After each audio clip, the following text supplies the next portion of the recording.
one of the keys for that sort of freedom to just live in a healthy way is if we do feel kind of at home in our own system, in our own inner world, thoughts, feelings, knowings, that less and less feels off limits. I think that does free us up a lot to feel just more empowered. I think of it as like psychological empowerment, like just to be clear and know what we want and need and be able to move toward it and understand ourselves and all those pieces.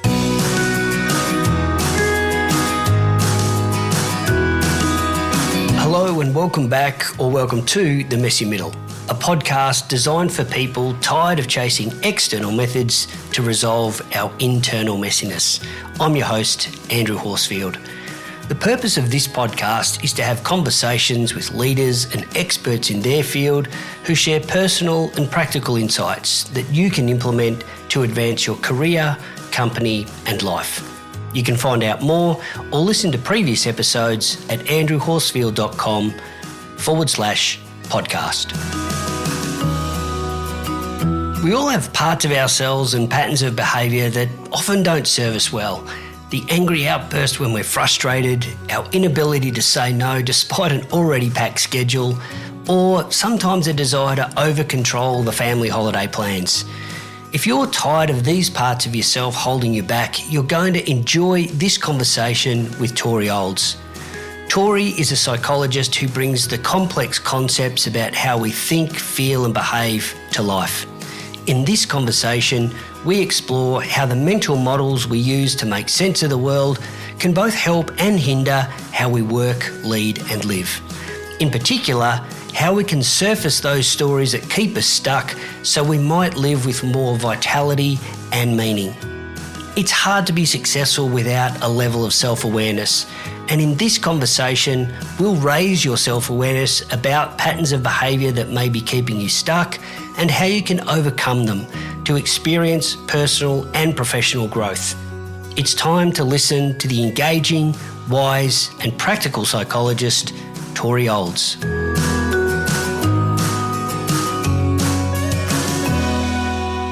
Tori, welcome to The Messy Middle. It's awesome to be talking with you, and it's taken us a while to get to the starting line, so thank you for your patience with me. I'm really excited to be talking primarily about, our internal narrative and how that influences how we work, lead and live. So welcome. It's great to be talking with you. Thanks. Yeah, I'm excited to see where this goes. One of your guiding principles as a psychologist is for people to be happy in their own mind. And I'd love you just to share what you mean by that. Yeah, so I think my goal is for people to be freed up inside, to go toward their needs, meeting their own needs without undue shame or anxiety getting in the way. And I do, that's kind of perceptive of you that you picked up on the feeling good in our own minds. Like, I do think that one of the keys for that sort of freedom to just live in a healthy way, is if we do feel kind of at home in our own system, in our own inner world, thoughts, feelings, knowings, and that less and less feels off limits to think or feel or know or look at. I think that does free us up a lot to feel just more empowered. I think of it as like psychological empowerment, like just to be clear and know what we want and need and be able to move forward, toward it and understand ourselves and all those pieces. So yeah, that's spot on.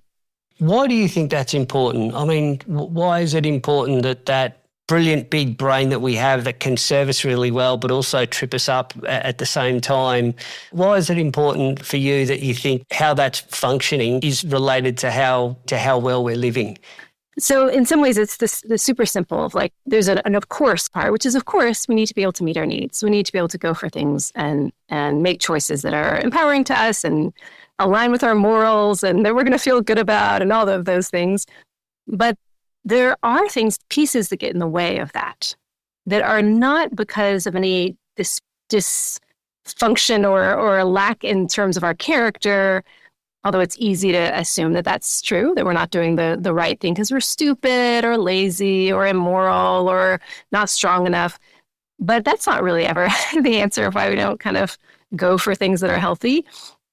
There's always some kind of learning in place.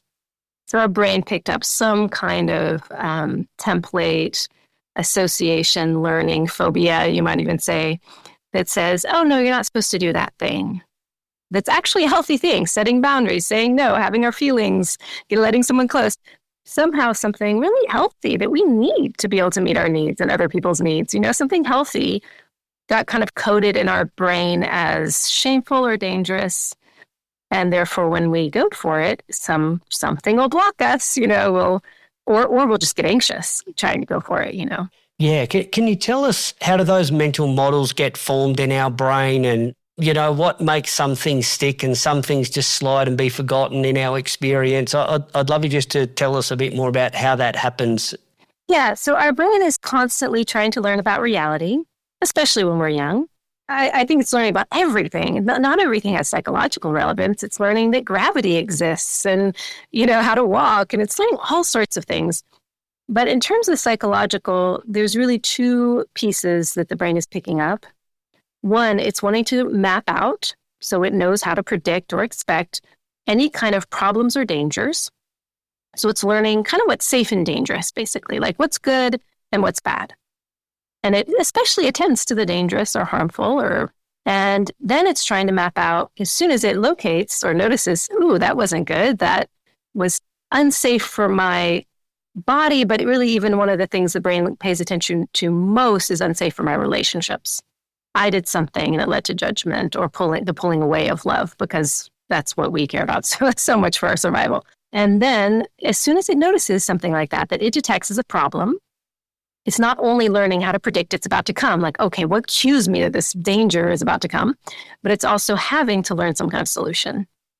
So some way of protecting ourselves, preventing it, mitigating it, protecting ourselves from the problem, dealing with the problem, avoiding it, and then those pair together to create what's called a schema, which is knowledge of the nature of some kind of suffering or difficulty, and the knowledge of how to avoid it or handle it or protect ourselves from it. You can kind of see right away, that's incredibly adaptive. Yeah. Of course we want to be able to do that. But the problem comes when we have learnings that then end up making it harder to meet our needs later on, that block us in some way from something healthy. Yeah. So if I'm hearing you correctly, it's looking at this behavior is a solution to a problem or that we see or an opportunity we're seeking out. And so the learned behavior is the solution to that particular situation that we're in. That's right. So I think what you're aiming at is the next piece of this conversation, which is really interesting, which is, so we have an adaptation. We're young, usually young. It can happen in adult traumas too. But we really get the imprint of, danger, problem, which you said, what does our brain remember and was it let go of? It does not let go of dangers or harm, And it also won't forget the solution, how to avoid that.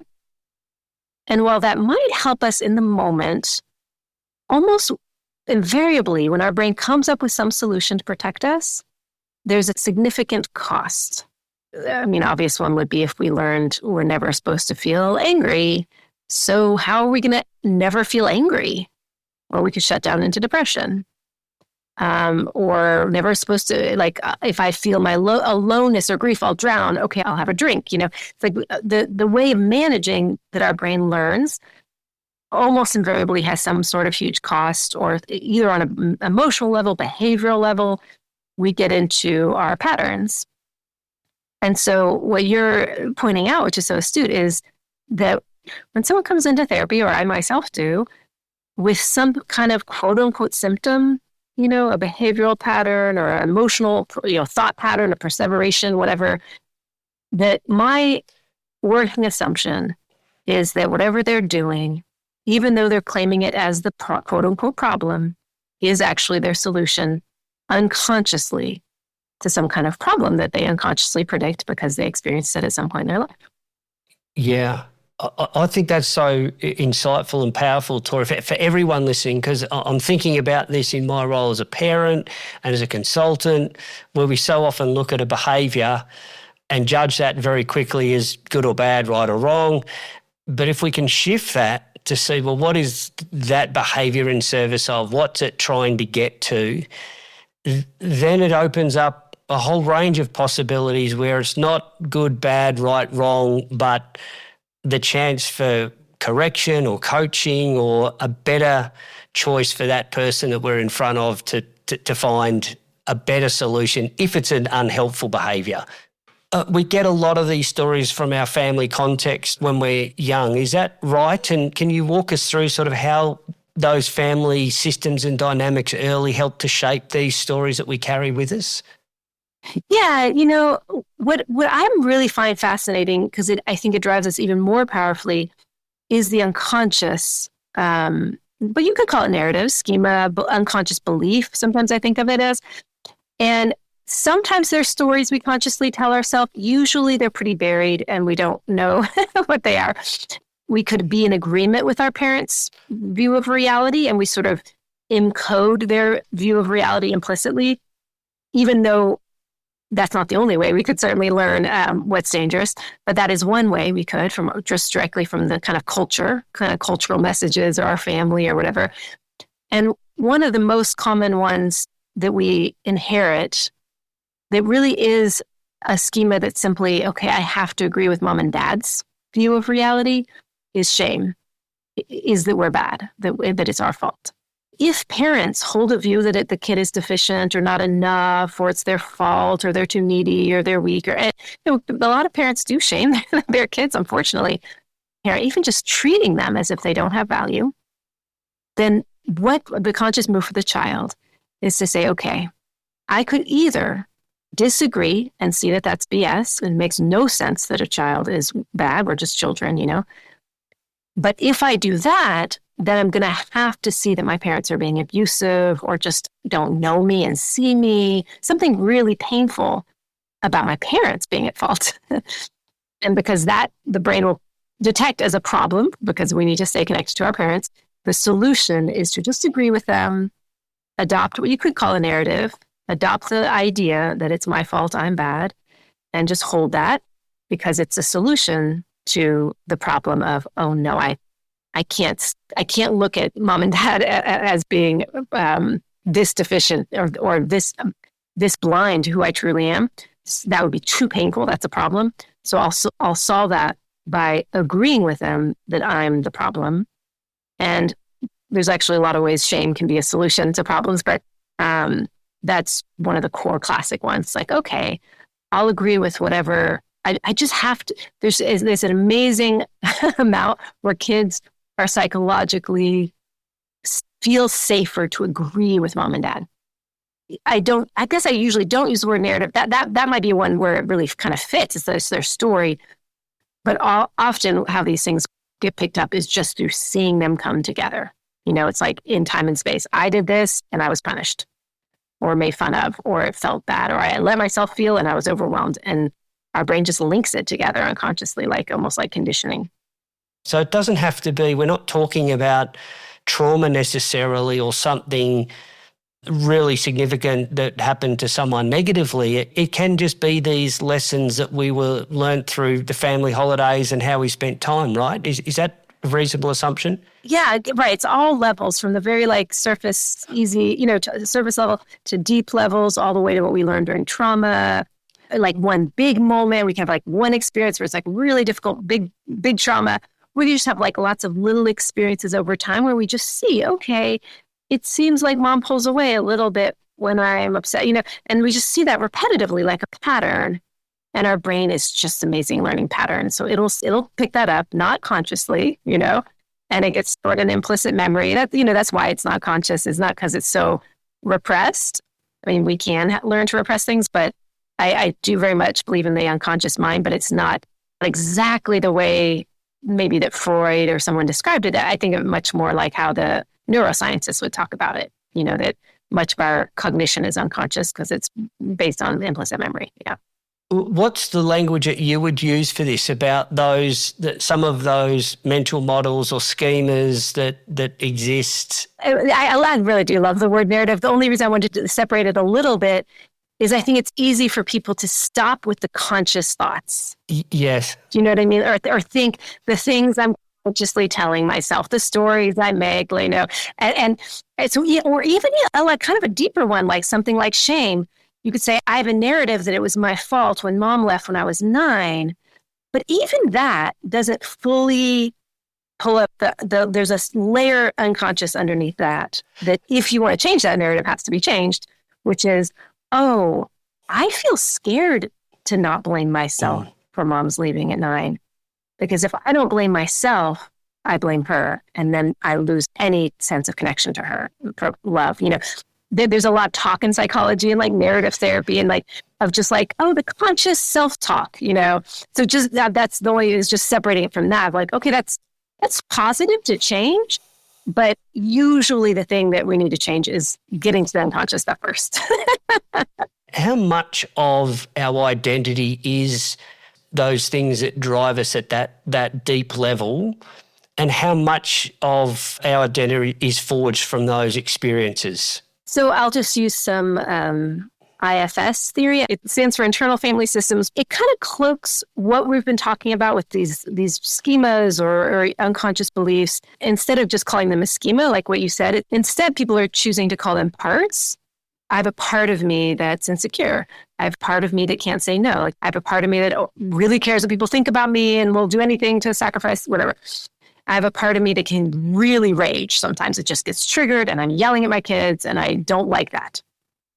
So the reason they call that part instead of just schema is so that we can have a more relational stance to it. So we can, it's for the sake of the imagery of getting to know these aspects of us, because they are, like you said, where's our identity come from? These are parts of our identity. They are parts of us. Like if I'm a alcoholic or if I rage or if I get depressed, like those kind of color they're part of who I am in a way, but they're not the core of who I am. They're just like a part. And when we think of them as parts, it allows us also to say like, okay, I see that part of me and I'm going to have a conversation with it now. So it helps us enter this very relational, conversational place with our own mind. The idea is, okay, that's in our inner world. That's kind of parts of us. We have a temper, we have this, we are insecure, whatever. But they differentiate that between those are real and authentic. They're real to us, and yet we have a self, like a core self, a true self that isn't any of the parts. It's just our mind working. Like when we're not triggered into this memory-based, I've got to do this or else I'll get hurt, and these kind of like conditioned responses, we have intelligence, we have creativity, we have compassion, we can think things through in a fresh way. And that they would say is who we truly are. So, who are we? Like, I don't know if that was your question or not, but it's kind of how I heard it. I think most deeply, we are just our capacities, our amazing human minds we have with, again, creativity and intelligence and insight and presence and bandwidth. And sometimes when these learnings get really activated and it's almost like they take over the driver's seat. And now we're like, no. When someone belittles me, I have learned to puff up and scream at them. That's the only way I'm going to stay safe in my family. That learning takes over. We could say a part of us takes over. Then that's also part of that becomes part of our identity, how we identify. And it's a big, part of our inner world, at least until we heal it, Yeah. And I'm just thinking, when these parts of us are in conflict, this is what I do, but it's not quite congruent to who I want to be. And so I've got this internal, how do we create understanding and move through that rather than just stick with this internal warfare that happens and we get through the moment and we feel regret and then people's like, oh, well, I'll move on, but we get triggered again and we're then in this pattern that doesn't serve us. I do another form of therapy called coherence therapy, where that's what we do. We just look for the coherence, why it makes sense that you're doing what you're doing. How's it coherent based on some learning? And we track that out and put it into words. There's many, many ways of exploring and sort of untangling these learnings in the unconscious mind. But the reason I like parts is that if we think of this as a part of ourselves, and then we realize that it's just trying to protect us. Remember, these learnings are what's safe and dangerous and how to protect ourselves. So when if we were in a family where we were intensely belittled, and the only way we could save any sense of self was to kind of puff up and yell back or something, okay, that's got imprinted. Or even, I'm going to even give a more sympathetic one, because I really this is my passion message, is to really have a more sympathetic view of our issues. I'll give an even more sympathetic one. Let's say we're a young boy and our dad is abusive and scary, can really be abusive and scary. And we have a younger brother and we want to protect younger brother from dad's screaming or violence or whatever. And we know dad is really triggered if either of us make a mistake or make loud noises or are annoying. And so we start keeping a really strict eye on younger brother. And if he makes a mistake, we try to jump in first to correct it and like keep him in place to protect him from dad. That's all very loving, but you could imagine 20 years later, we're a parent and our child begins to make a mistake and we find ourselves really coming down hard on them. Because that's what we learn. We have, in order to protect vulnerability, we come in hard and fast and make sure that no mistakes happen, because mistakes leads to violence and abuse and danger. Now, and then we're so confused because we're Buddhists or whatever, or Christian, whatever. We're like, we don't want to be yelling. You're like, what are we doing? And we have no idea the love that's based, like underneath. If we track that down, it's like, oh my gosh, we just had a deep, deep emotional imprint of a danger is about to come, and what I do to protect, in this case, someone vulnerable, is be really hard on them. Okay. And so we can call that, just slowing down to realize, oh my gosh, that either you think it's just me and my brain and my learnings, or that part of me that learned that is just trying to protect me. Or to protect my child from this danger I'm unconsciously like anticipating with every cell of my body, and not consciously, so I can't exactly refute it in the moment, but it's just like flooding my system with, do this, So if we slow down, so that is where the internal tracking is really helpful, usually not in the moment, but afterward. If we can pause and assume, give ourselves the benefit of the doubt that if we're doing something, even if it's crappy, even if it's not aligned with our morals or whatever, to ourselves or others, or it's just so unproductive, like, what are we doing? If we can assume, like, okay, that part of me that's doing that thing, that's taking over to be the bully or be a doormat or whatever, or be clingy, okay, that part is trying to protect me or somebody else, or, okay, I don't know how this is protective yet. I don't get it. But if I can start with that assumption, then it allows me to enter into a dialogue with what some of my own unconscious mind with compassion and curiosity. Yeah, and I like your approach around that. See it with care, compassion, and understanding, as opposed to judgment and difficulty and that view of I'm wrong, I'm bad, all those negative sort of frames and judgments. You may have answered this already, but are there practical strategies or reflective practices you'd suggest to help people start to surface some of these stories? Yeah, Can I call them stories? Schemas? Just no. It's so funny because inside they're like knowings. It's how they feel like. It's amazing. It's like, it's not a thought. It's like, I know this is dangerous, So, I think that's why I brought up IFS, is because it's the only form of therapy that is deep and transformational and lends itself well to self-help. Because there's many, CBT and therapies that don't really touch this level that do great with self-help. They're almost, that is what they are, is like skills, But it's really hard to really slow down and track internally to really discover what the learning is. And there's something about doing it through a parts framework that makes it a bit easier that's what a lot of people are finding. And that's as simple as, I say simple, but it takes some practice as well. But of just getting in the practice of identifying any kind of pattern or reaction we tend to have as a part of us. We can notice where it lives in our body, or an image for it, or like, yeah, it's like really tense, that's some way to sit down and feel like we're sitting down with a part. We can even imagine it in the chair across from us, whatever. And then really check in that we're feeling okay towards it. Because if we're feeling shame or embarrassment or judgment, or just, I want you to freaking get away. And this is including when we're talking to our inner critic, which is one of the most important parts to sit down with. It's like, I know we hate our inner critic, but if we are mad at it, it's not going to really be honest with us.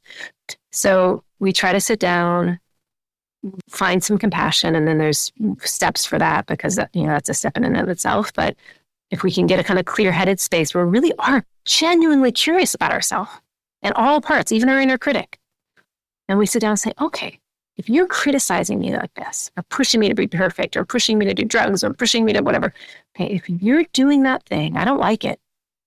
But I am going to assume that you were a learned way of protecting myself and that you were trying really hard to help me. Even if it's by telling me I'm an idiot, you're trying really hard to help me. Can you explain to me? And we begin to ask. And this is the visualization that also helps, because if we just think about things, we'll just come up with intellectualized answers that aren't necessarily true. But if we imagine a part sitting in front of us and direct the question toward the part, so it gets our head out of our thinking brain out of the way, and just say, what are you afraid would happen if you weren't so hard on me? There's a good chance that an answer will come back that'll be closer to what our brain actually imprinted. If I don't drive you, then you'll make a mistake. And if you make a mistake, then you'll never have any love, or you'll be exiled from your family, or, whatever it is. And then we can really start to learn, like, oh, that's the knowing about reality that got imprinted underneath this kind of crazy thing I do. Okay. And often it's a very tender moment for people, even just to sit down. Those are called protector parts, because they are there to protect us, to sit down with our protector parts and say, like, oh, I get you now. And that shift often like softens things. And then the system is more receptive to, like, okay, we get the fear that's there. Is there another solution? Like, can we find, there's many, many resources on how to do that. There's even a book called Self-Therapy by Jay Earley that like walks through how to do IFS on yourself if you're not in therapy. Again, if there were other things, I would say them. I'm not like married to IFS. I do lots of different forms of therapy, but for self-help, I guess it's the most fleshed out exploration of how to do it on your own. While I feel very comfortable with where I'm at and the business is at now, if I rewind to year 2, year 3, what I was finding in this business was people were appreciating what I was doing, but I just couldn't ask them for money for it. So I was doing great work, lots of friend touring, lots of coffee catch-ups every month with people that I now call coaching, or doing work that, I would look at the least amount of money that was possible for me to say out loud to the person. And so I had this really great business that just wasn't earning anything, because I just had this relationship and story that was holding me back. So I think what you're encouraging, even though it would sound strange or odd for some people to spend that time with yourself, just sitting and reflecting, is so powerful, because we start to get to understand the relationship and the story that we do have to just rewire a little bit to say, hey, I get it, this is what this means, but you can have a bit of money in your wallet and be a good person was part of my internal conflict that you just have to work through and take some steps with. So while it sounds a little bit, I wouldn't do it in front of all my friends, I wouldn't do this out loud or at the pub with a beer over dinner, it's a valuable process for us to unlock some of those things that we try, because I think we often think we've got a skill problem or a personality problem, and we've got a story issue. That's right. That's just what you just said is exactly what I think the new understanding that psychology hasn't done a great job of communicating. We think it's a skill issue and we think it's a personality issue. It's neither of those things. Sometimes we need skills. Sometimes, it's fine. But usually it's not because we aren't smart enough to see the right thing to do, or even that we're not motivated enough. Any of those pieces, it's that we have some knowing inside, some narrative, some schema, whatever you want to say. Some neuroscientists call prediction. They would say our brain is making a prediction about what's going to happen if we do that. And it's a negative one, even if it's something healthy. And even if our neocortex knows it's healthy, our subcortical brain that holds these associations has a prediction. Nope, that's dangerous. So slowing down. If you didn't want to do it through parts work, the other thing you can maybe do on your own is like, if you see, if there's a pattern, self-criticism or not taking money, like you can slow down later. It's hard to do this in the moment because time goes so fast and it takes time. It's like life happens too quickly. The other thing with that is emotions are the fast things in our brain and the logic is the slow thing that catches up later, right? So trying to do it in that moment or impossible. It's impossible to catch. It's like, and plus we're usually multitasking and we're, I like the moment I'm triggered, I'm like getting my kids ready for school and getting their lunch and dealing with this. And I mean, it's like, oh my Lord, like we can't be self-aware in those moments. Yep. Okay. So we have to sit down and actually give time and energy to our self-awareness So we go back. Thank God we can have memories. So we go back, we revisit that moment. And I teach my students, like when I mainly train therapists. So I teach them like, okay, ask your client for an example, but you can do this with yourself. Go back. And I say, just do it in slow motion, right? Like, or do it a couple times, like go back to that moment. Okay. Like for you, it'd be like, okay, I'm visualizing that moment where the person asked me what my rate is. And I told them half of what I think most people would say. You know what I mean? It's like right there. And so I slow that down and bring again as much curiosity as we can bring, and just get out of assumptions and really tune in, like listen in, like get curious, like, okay, what? And noticing, like, what was I thinking, feeling, expecting? Like what was going on in my mind right then? It was the moment passed fast. I said a number, I moved on, right? I just did the thing.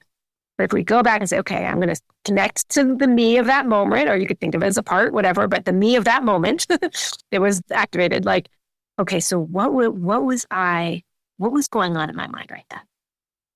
And one little exercise you can do from coherence therapy, because we don't use parts in coherence therapy, is just doing sentence completion. Like, I better not say out loud a high rate, because if I do, it means blank.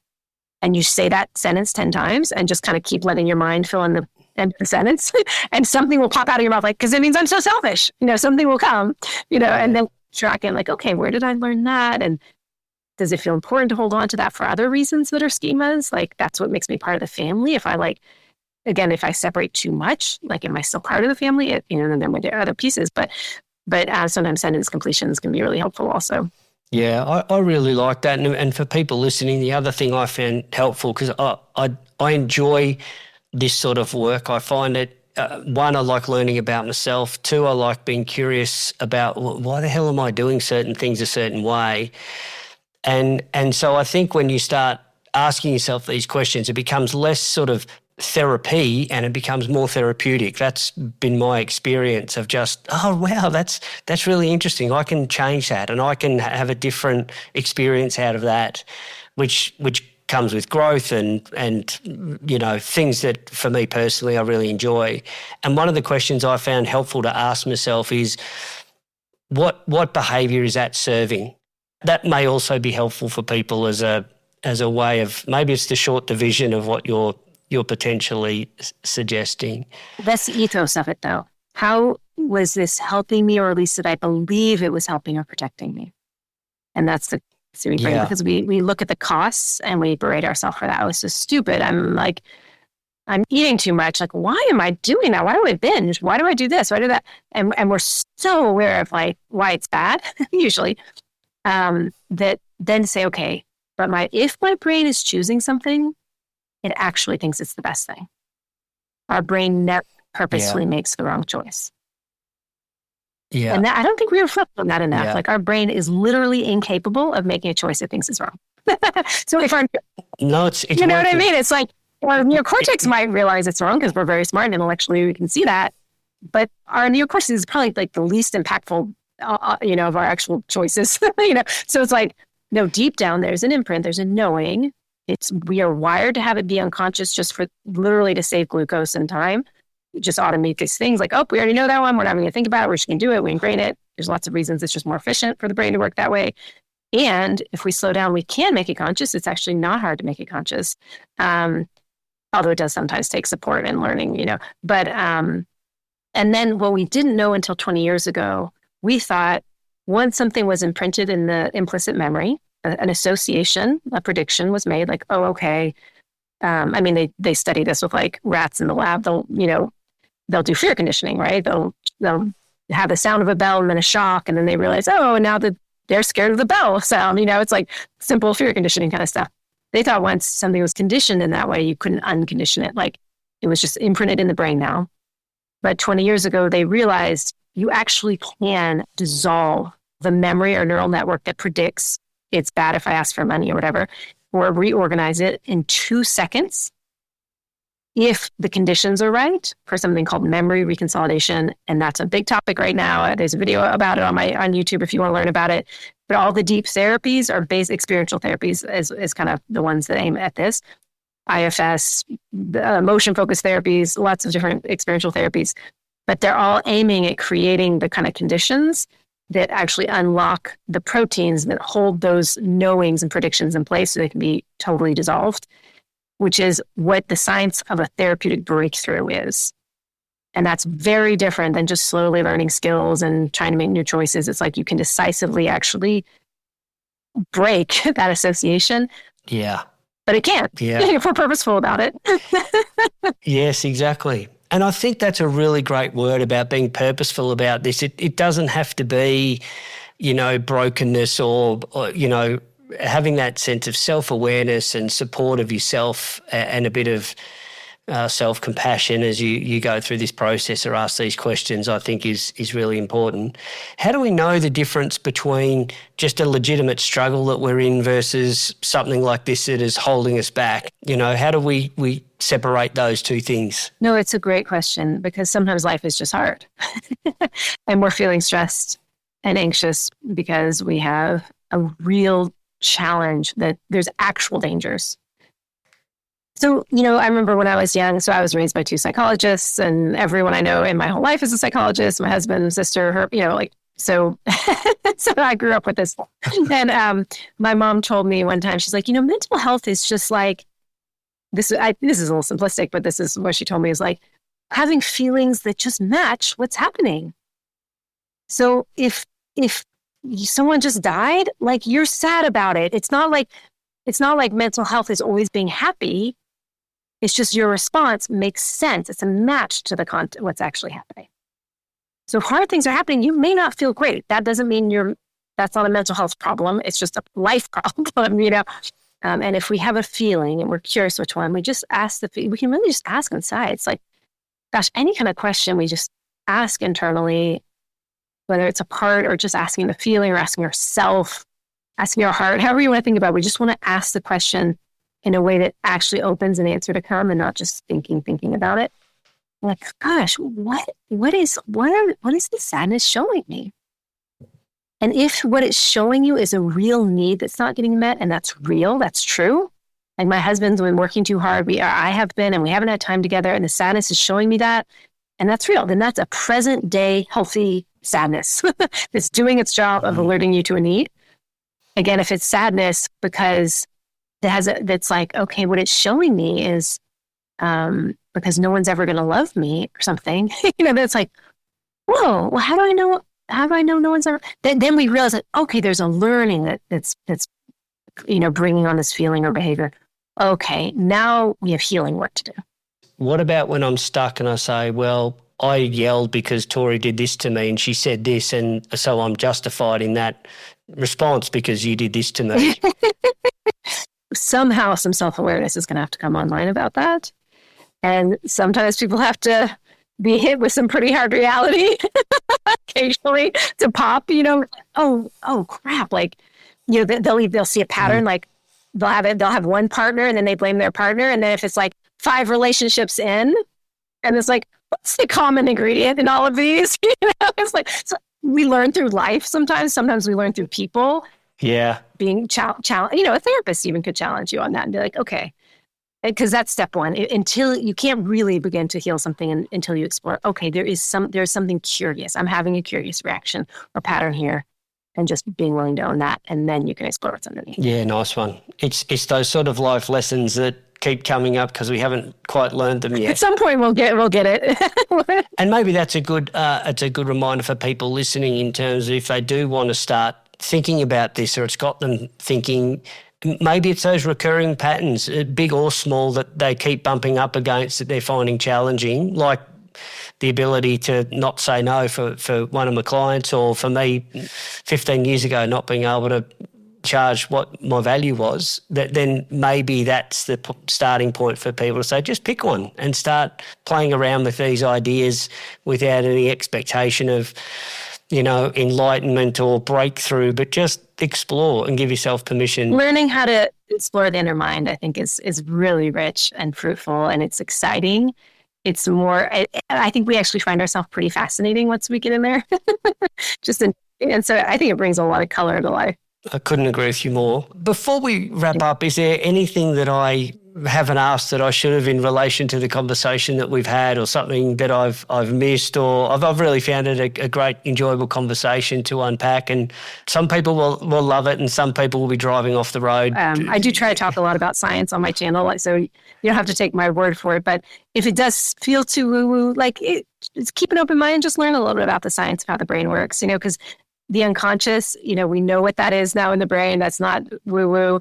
Talking to parts, it's just a way of helping the system come into there's reasons that works well with what the brain is good at, which is conversation for information flow. It's all sort of very explainable. So hopefully if it seems woo-woo, just kind of learning enough science. So it's okay, I can engage in the process. I do have a ton more on my YouTube channel about IFS, coherence therapy, if you like the one without parts. I'm just doing a series now on just experiential therapies in general and kind of what they're trying to do scientifically and memory reconsolidation and all of that.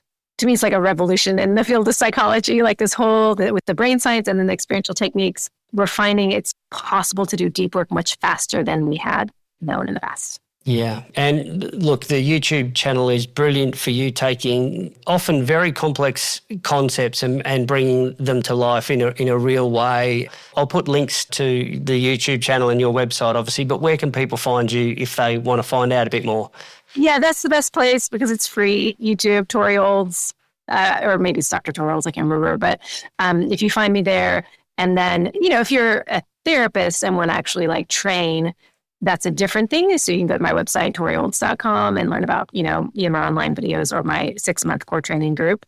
But most people just want to learn have free stuff, and that's on YouTube. And I put that out for therapists and non-therapists alike. Awesome. Look, thanks so much, Tori. It's been terrific to talk to you and unpack some of this internal dialogue, narrative, schemas, mental models we've got going on that sit underneath and drive our life, and just give people the opportunity to consider those and think about those. It's been insightful. It's been terrific talking to you. Thanks for jumping on. Yeah, you're welcome, Andrew. Thank you.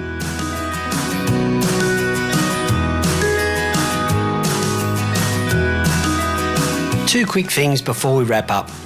If you've enjoyed this episode and want to access the full list of show notes or explore some other episodes, simply visit andrewhorsfield.com. And please consider forwarding this episode to someone that you think would benefit. It will not only be appreciated by the person you choose, but help spread the word and amplify the impact I'm trying to make for the podcast. Thanks for listening.